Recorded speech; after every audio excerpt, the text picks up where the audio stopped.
Who's protecting our defenders? Law enforcement reports violence against officers across the state of New York has been on the rise.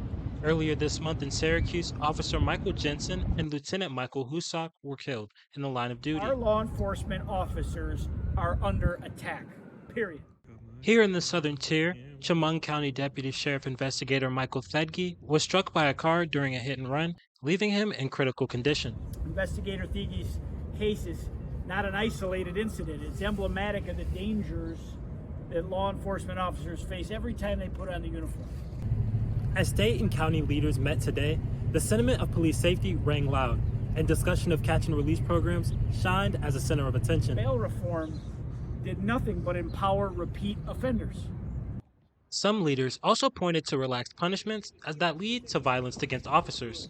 Soft on crime policies have emboldened criminals, where our law enforcement officers are becoming targets of senseless violence. That's a bad message to send. I think that's the message that so many of these criminals have embraced, that it's worth the risk because there's very little accountability behind their actions. So To find ways to try and lower violence against officers, the press conference did give good news on Investigator Thedke's condition. last Wednesday, he's making great improvements.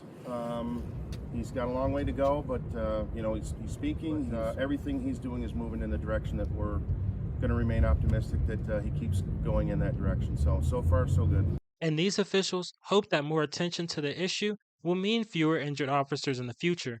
Dante Brown, Big Fox News, Horning.